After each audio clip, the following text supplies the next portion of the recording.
The role of a leader is to define reality and give hope.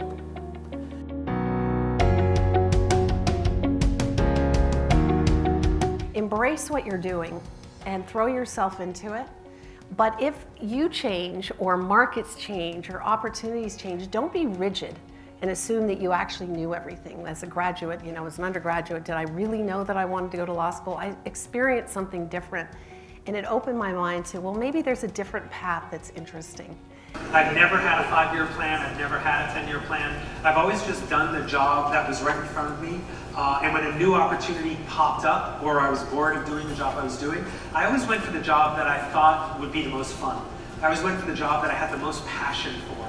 And at some point in your careers, you'll get a job opportunity, you'll ask people, you'll ask your friends in your network, hey, what do you think of this job? And you'll get completely opposite answers from people you love who are all smart. And some people say it's a great job, you should do it, and other people say it's a terrible job, you shouldn't. And at the end of the day, you're gonna have to make the tough call. And I would always go for the job that's interesting. I would always go for the job that you think you're gonna have a huge amount of excitement. My first job, believe it or not, was cleaning bathrooms at Harvard, which is an unusual first job. That was my sort of work-study job. And it was, 10 hours a week. The reason I start there is it was sort of the least glamorous thing one can do, obviously. But it taught me 2 or 3 lessons that were really important. One is, whatever your job is, do it to the best of your abilities, right? A lot of my classmates who had this work-study job gave up and didn't want to do it. I was a proud scrubby for basically 2 years.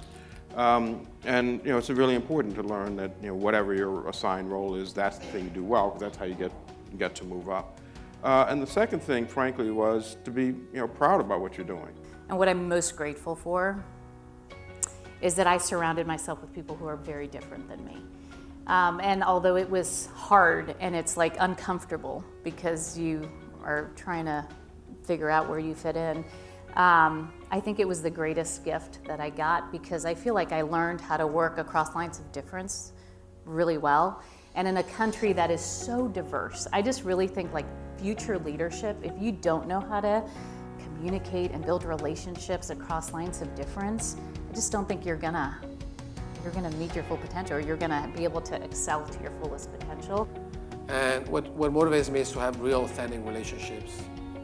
I come to work because I treasure my relationship with the people I work with, and I want to have meaningful and not just productive, but enriching relationships, and same thing with my clients. There are some people who know exactly what they want to do from a very, very early age, or when they come to a company. What I think, there's always a balance, and for my makeup, I think sometimes when you have an ambition that is so outsized, there's a danger that you're not going to focus on the job at hand.